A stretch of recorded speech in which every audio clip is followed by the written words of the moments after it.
Welcome to Fit Facts. My name is Gabe. I'm Brandon. And today we have an amazing podcast for you in the new studio. Brandon, how do you like the space? Honestly, I'm liking it all over. I like the chairs. I like the lighting. You know, I got a quick pump in so I can see the muscles real quick. Well, I didn't, so now you're going to have to... I didn't get a quick pump. Okay. But we will maybe in the middle of this episode. In the intermissions, So if there's an intermission, guys, just know that we went to go do some bicep curls. Push-ups. We can't waste this lighting. No, we can't. We can't. Yep. I'm going to out-angle it. Yeah, out-angle it real quick. And also, we got these soundproof foams also. Yeah, the new mic, the Yeti is on the table. So we might sound a little better. We didn't get no voice surgery or anything like that. Yeah, you can just hear the full illustrious sounds of our voices. Exactly. And while we have you guys here, we're going to start our first episode in the new studio, and we're going to talk to you guys about why your recovery sucks. Yes, well, the 5 reasons your recovery sucks. Now, I know a lot of my clients, have terrible recovery, or in the past have just had workout routines where they're just spinning their wheels and they're never able to recover. Exactly. And looking back, I've definitely had some crazy times like that too. I remember in high school when I really got into lifting from football, and I quit football, but I kept lifting in my garage gym. I started this powerlifting program. But what I didn't realize was, I'm a beginner. I've been lifting for like 3 months at this point. I picked this like super advanced powerlifting program off the internet because I thought, advanced means I'll make better progress. Yeah. But so I'm doing tons of sets, crazy heavy weight, and I just remember one night I tried to fall asleep and my legs were like convulsing almost. Like I had these terrible soreness in my legs, and they were just like shaking, and I couldn't get them to stop shaking. And I think that was the first time that I really realized, like, oh, maybe I'm doing too much, and this is actually, counterproductive. So there's definitely, kind of different periods in everyone's lifting journey when I think people start to realize, okay, more is not always better, and proper recovery is essential. Exactly. With proper recovery, we also talk about like sleep. Like one of my examples is probably like back in college, I would wake up like 5, 6 a.m. in the morning. I was a very early bird compared to today or right now. Yeah. But I would be going to the gym for 2 hours before my 9 a.m. or 10 a.m. class. Wow. Yeah, and it would be the full 1 hour of weightlifting, or maybe an hour and a half, then 30 minutes on the Stairmaster. And then even my nutrition throughout the day was actually pretty good for like a college student. Yeah. But then I realized I would be studying up until like 12 in the morning or 1 in the morning. So doing the math right there, that's about 4 or 5 hours of sleep a day. Yeah, that's just not a lot. Yeah. And I mean, research has shown time and time again that when you're training on reduced amounts of sleep, your injury risk skyrockets. Exactly. Like, you're so much more likely to get injured. And when we're not sleeping enough, we're just in this more sympathetic state, right? The branches of the nervous system, you have the parasympathetic that restore and recover, and then you have the sympathetic, that fight or flight. Exactly. Cortisol rushing through you. Yeah. And when you're not sleeping enough, you're going to be more in that sympathetic state, which is not conducive to building muscle, right? The parasympathetic state is when you're anabolic, you're recovering, you're rebuilding. Sympathetic, I mean, you're not really going to be able to rebuild and get stronger if you're constantly in that state. Yeah, and then I even noticed, like, even today when I don't get enough sleep, like if I'm on like a proper nutrition plan, I'm trying to eat healthy, I also start to crave, like if I'm on 4 hours of sleep, I'll start to crave like a bunch of like hot Cheetos, and we're back on this. Hot Cheetos is a reoccurring theme with you. Hot Cheetos, donuts, or anything salty. Like I'll go get like a burrito. Yeah. My favorite taco shop, because I guess like all my inhibitions go down when you're in that survival mode, and that's on 4 or 3 hours of sleep. Because you want to take like the where you don't want to think too much of saying like, oh, I need the willpower to resist my urges of eating these bad snacks, but I don't have that power to resist it because I didn't get enough sleep. Yeah, your willpower definitely decreases when you don't get enough sleep. And then I've also noticed, for whatever reason, processed hyper-palatable foods, they just actually like taste better when I get less sleep. Like I crave those more. I believe it. I don't know why exactly, but I found that to be true. And I'm not a hot Cheeto man, but definitely the burritos. Lots of burritos when I don't get enough sleep. Yeah, especially because you're in that fight or flight, like what you said. So it's like you're trying to survive. It's like, I want to survive, and let me just get something in real quick. I know, right? Yeah. You'll even like stop by like a 7-Eleven or like your local convenience store and grab like those 99-cent like sweets. Yeah. I don't know what they have, those like it's like almost like Hostesses. You know what I'm talking about? No, I don't. No, you don't. No. But it's like I don't know what you're on. it's like 99 cents all the time at those convenience stores, or it's like the small apple You're a regular, pies. eh? I was a regular. I was.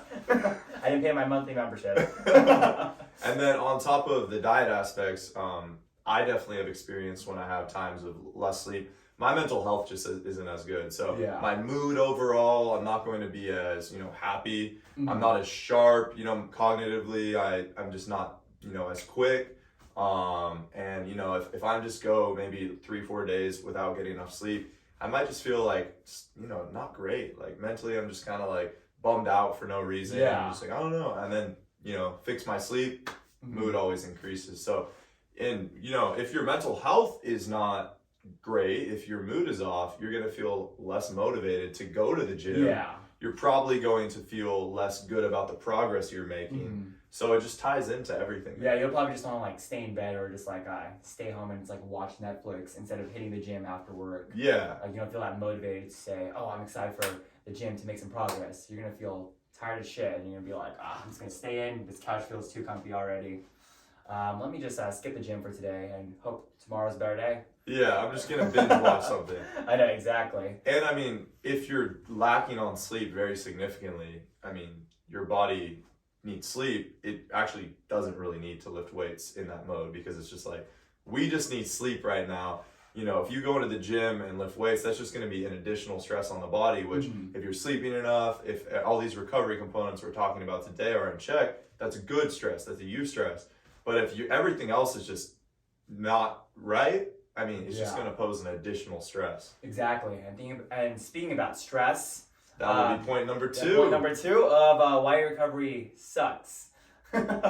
So with stress, it's very similar to the sleep that we were just talking about.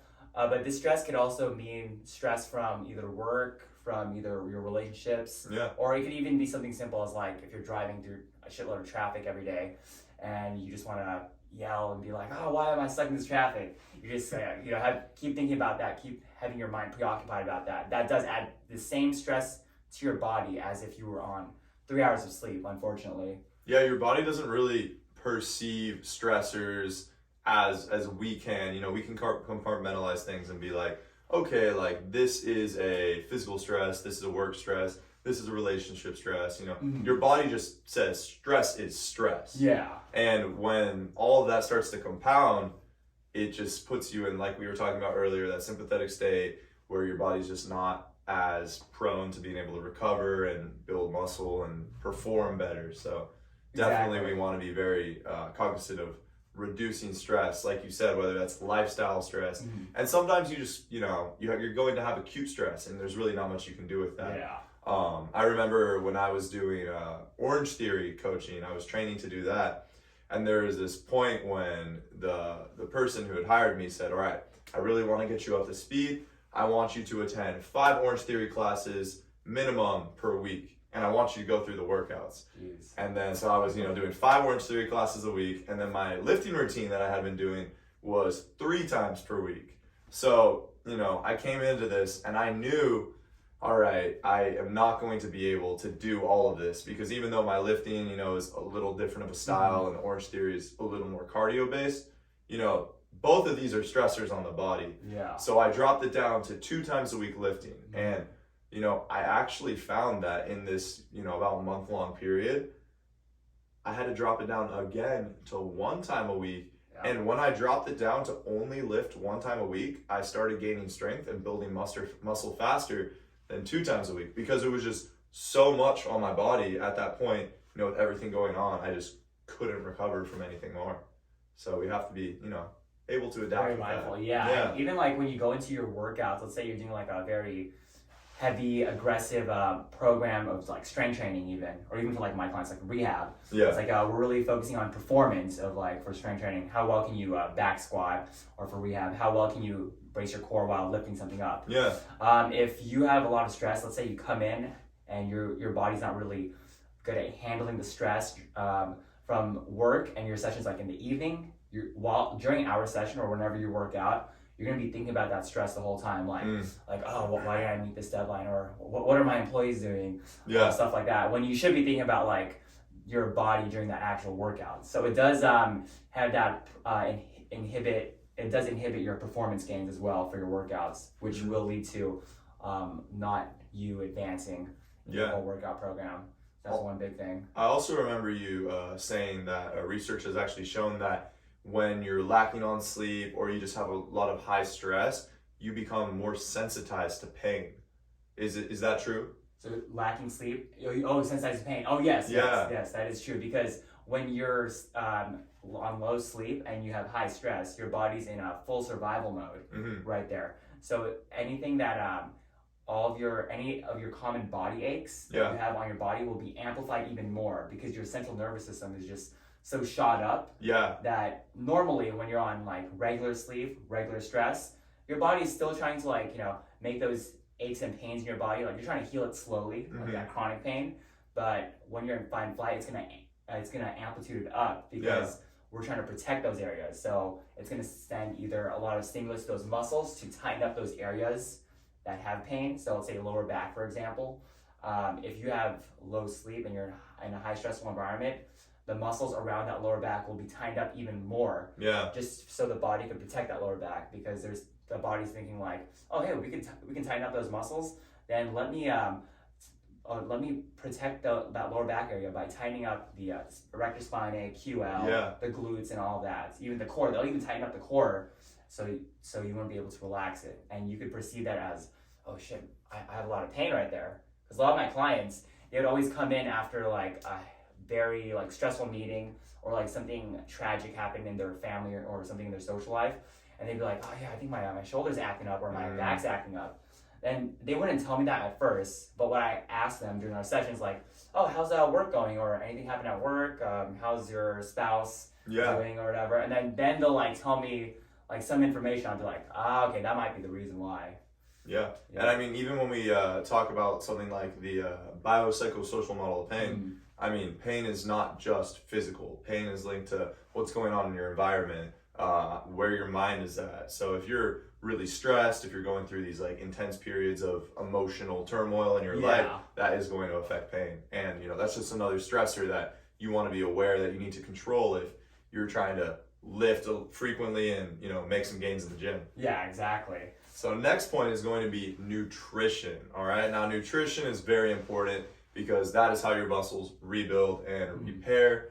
You need protein to repair your muscles after you tear them down in the gym. You need carbohydrates, glycogen to fuel your body to perform in workouts or athletic events. And one mistake I see with nutrition a lot is under eating either calories or protein. Oh, I see that a lot as well. So I know a lot of people want to maintain certain, bodies, leaner bodies oftentimes, and they might think, okay, I just need to eat less.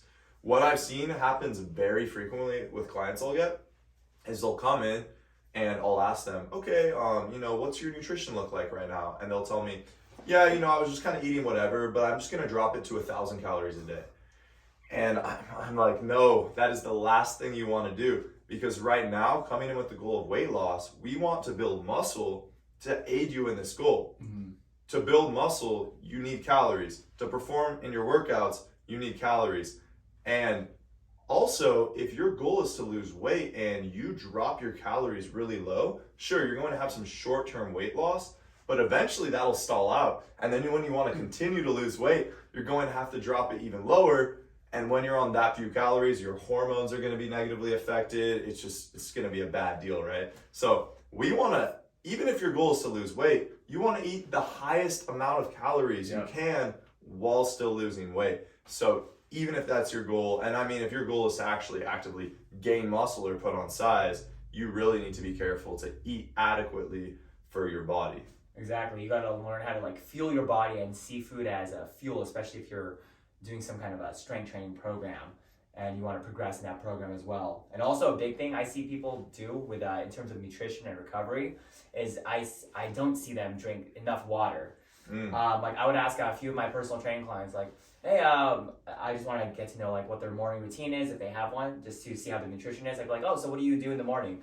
I'd be like, oh, the first thing I do is probably just chug 1 cup of coffee, and I'm off to work. Well, Yeah. They'll say they'll like brush your teeth, shower, of course. But then like 1 cup of coffee and off to work. And then I try to dig in and be like, okay, when do you actually have some kind of like water or something like that? They're like, oh, probably around lunch. I'm like, whoa, hold on. So you're saying you start work at like 8 or you would get up at 6. So you're saying you go 6 hours of your day without drinking any water. And the whole time they were sleeping. Yeah, and the whole time they were sleeping as well. So I was like, holy shit. Yeah. You are probably getting dehydrated, and no wonder your energy levels feel down, and no wonder you feel like shit, unfortunately, when you work out with me.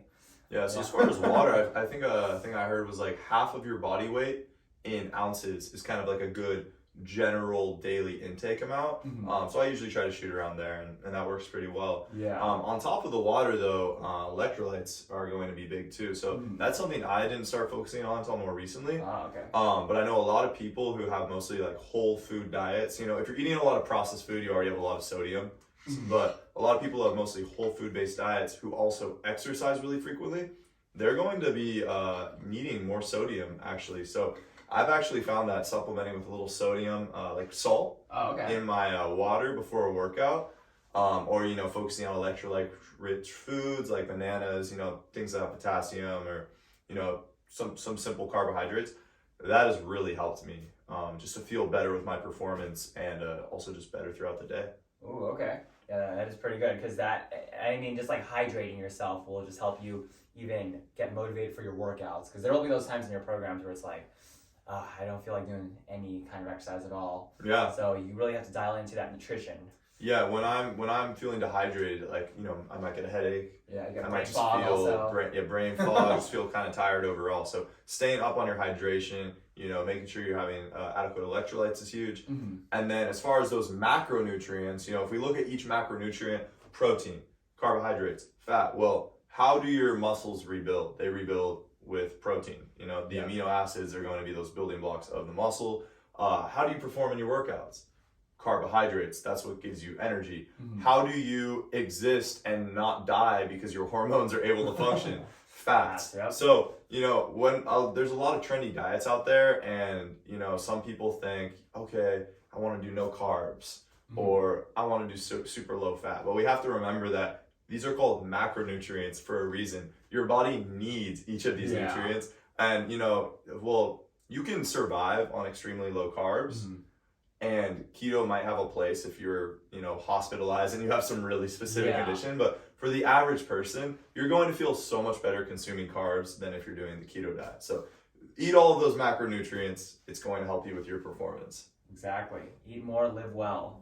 And then we also want to talk about, in terms of nutrition, we also want to talk about the alcohol that some people intake. Including us, exactly.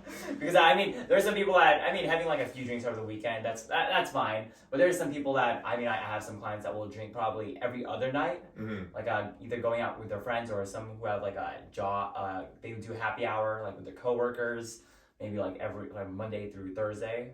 Which I'm like, oh wow, okay. Yeah, so it's a lot of happy hours. I know, right? So we just want to mention that consuming alcohol that frequently does inhibit your effect on recovery, just because you won't be able to get good quality sleep.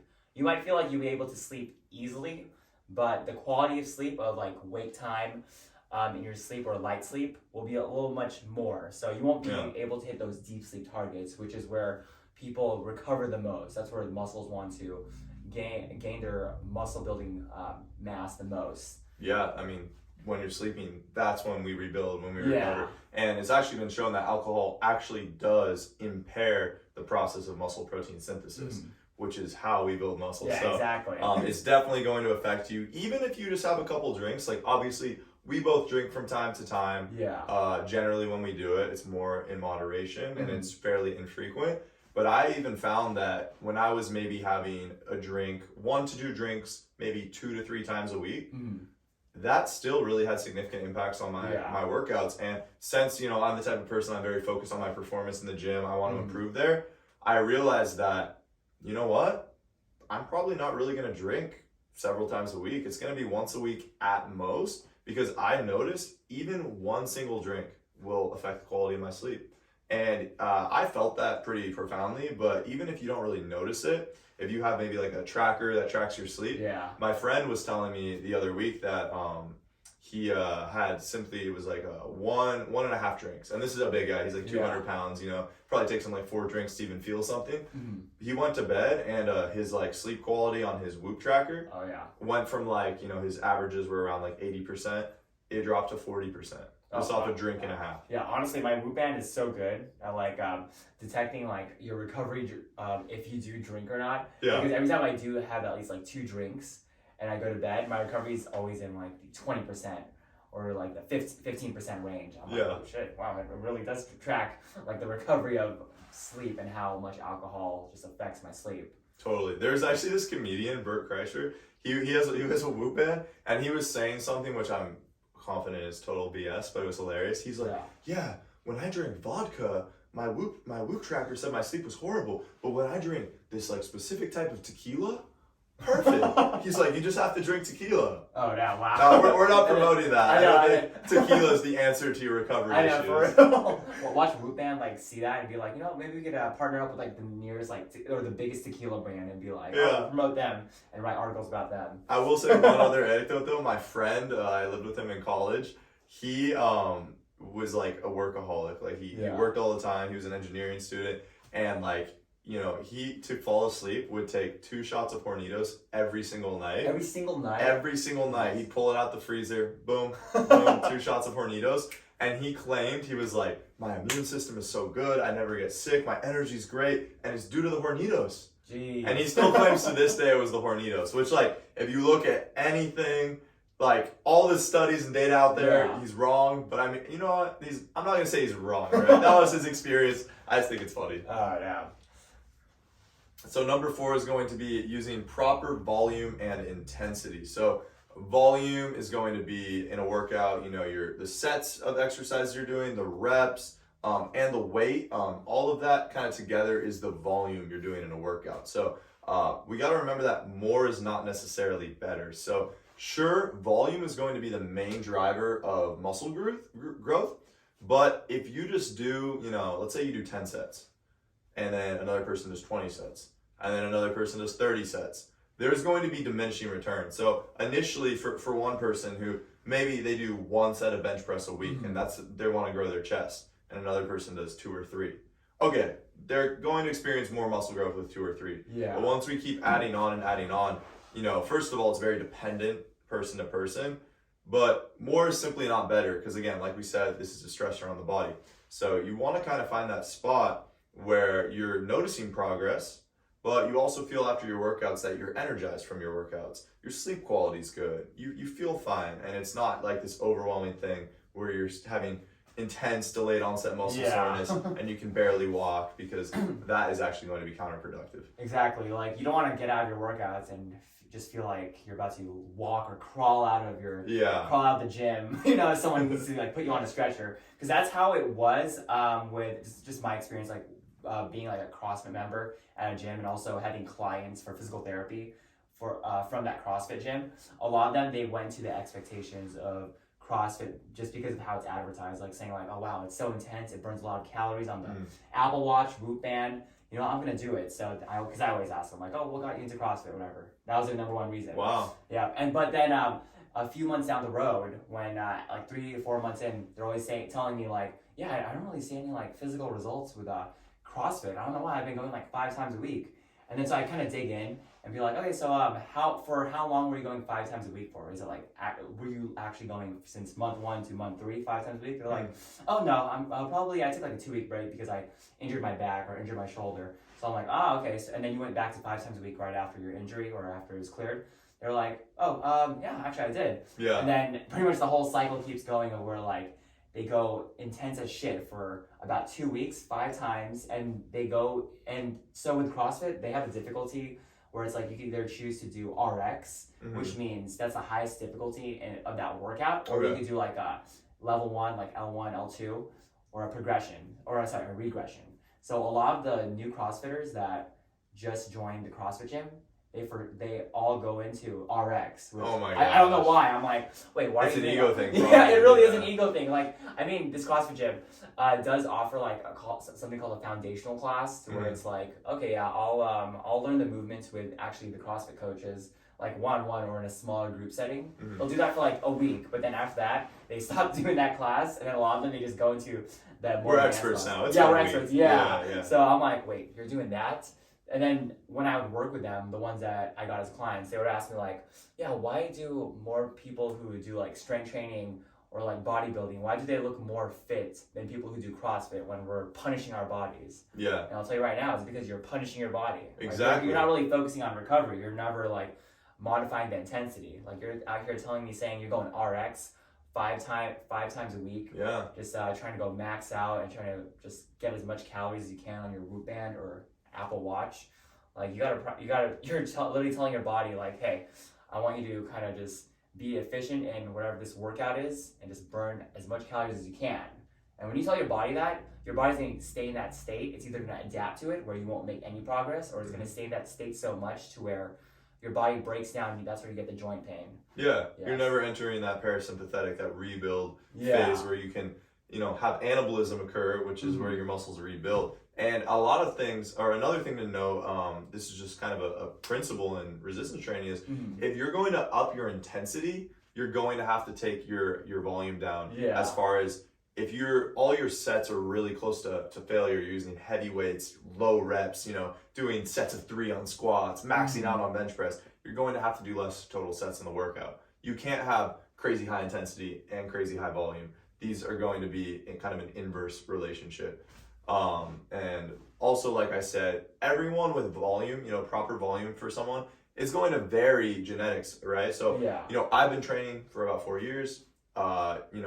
Someone else may be training for a year. I'm probably going to be able to do more sets and actually need more sets to get progress. Exactly. The amount of sets I need to get progress will actually probably just be counterproductive for them. And then, genetics play into that, lifestyle factors like stress and diet. So there's not just like, oh, you go ahead and do X amount of sets. Like it varies. So, they have that range for, I think it's like intermediate lifters. It's usually going to be like 10 to 20 sets per week per a body part. If you're looking to grow muscle, that's kind of the general thing. But like that's not even set in stone, right? It's 10 to 20 is such a wide range. And then there's going to be outliers who need way less or need way more. So that's where just kind of understanding your body and making sure you're recovering is huge. Yeah, and that's why like the first trial period of you like entering any kind of a program, you're still in that like it's called like you're still learning about your body, because you could probably enter a workout program where you're doing 3 days a week, and then you're probably noticing more gains or less gains. And then you could experiment the next week and be like, let me go 4 days. And if you're noticing less gains or more gains, then you can kind of dial it down. So that's a good like learning curve, I guess, or learning process for the first part of your program. And most people don't really need more than 3 days a week, really. Like just to have general muscle growth, strength progress, just feel good for their health.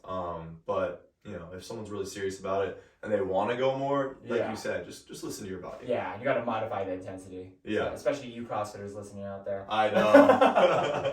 And the fifth reason why your recovery sucks is probably because you're not taking any deload weeks or any breaks in your program at all.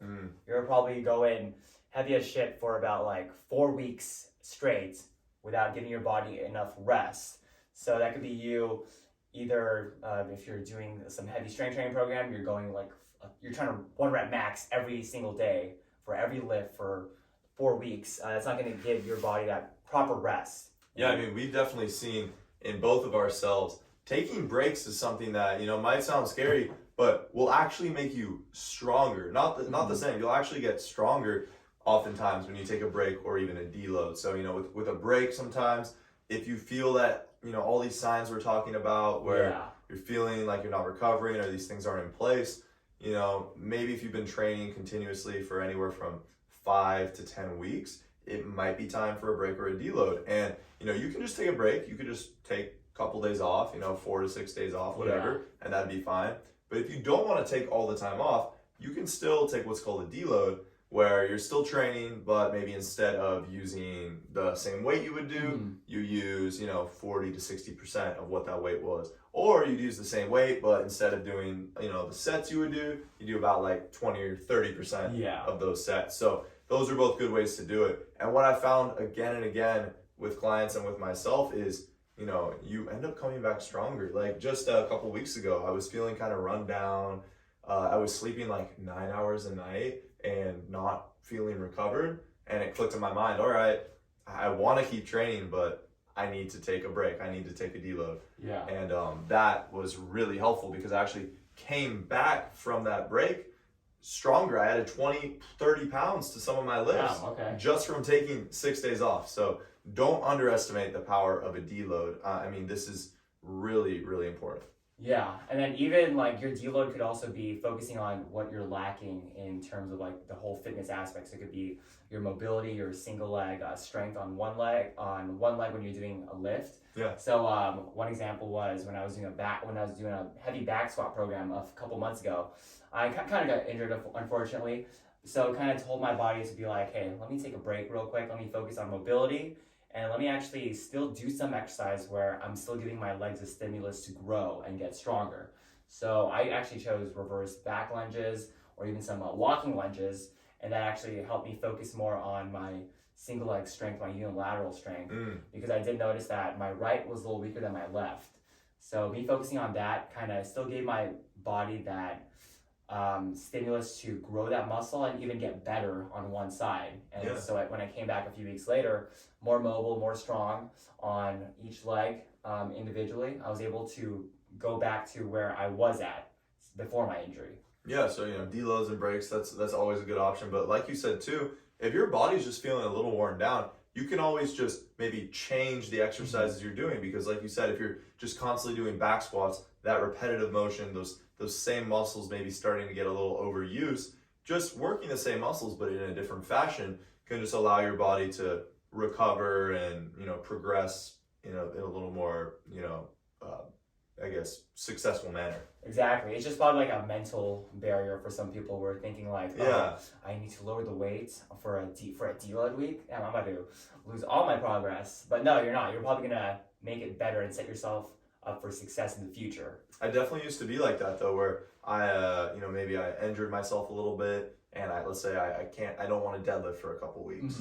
And I'm like, well, I think I'm going to just not lift now because all is lost. And it's no, not all is lost. Maybe I won't deadlift. I can still do some other things that stimulate the same muscles, like a hamstring curl, or maybe I can do a weighted hip bridge or something. And I know that maybe it's not as effective at building muscle or whatever, but I can still do all the other exercises and safely stimulate those muscles, keep that habit of the exercise I built going, and then always come back to it down the line. And doing that in the grand scheme of things is going to be so much more successful than just feeling like, I have to give up and just quit for a little bit because I got hurt or something. It's all about modifying the intensity. So we're just going to recap on the 5 reasons why your recovery sucks. Reason number 1, your sleep sucks. Reason number 2, your stress sucks. You're not good at managing your stress. Let's be a little nicer now. Number 3, nutrition. It sucks. It sucks. Number 4, you can't really manage your volume intensity of your training volume. You may be doing too much. Exactly. Too hard. Yep. Reason number 5, you don't take any breaks or deloads in your program. So, of course, we're all not perfect. We still have those. We are not like, superstars in all those 5 categories. Yeah, I definitely have my areas of weakness for sure. Yeah, but it's all about like being aware of it. Yeah, I'd say for me, probably my volume and intensity tends to be too high. Okay. I think I've gotten a lot better over the years, but it used to be kind of an ego thing. I know what I'm doing. Yeah. I'm a fitness professional. I can work out 5 days a week, which right now I'm doing, and I can do it. Yeah. But I've just been so diligent about my nutrition, not really drinking, getting enough sleep. So in the past, if all of these things were in place and I was training with a lot of volume intensity, I would be hesitant to kind of reduce that. But every time I dropped my ego and said, nope, I'm going to take it to 3 times a week because this is too much right now, my progress will always be better. So that's an area where I've always struggled with. I'd say all the other areas I'm kind of mediocre at. I'm improving. My sleep's getting a lot better.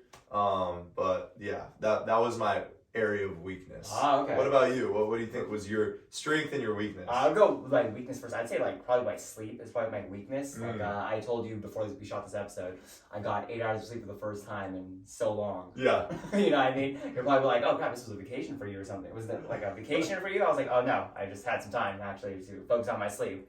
And I know the difference. I mean, of course, yeah. I know the difference. I'm a little more alert right now. I can't wait to lift after this.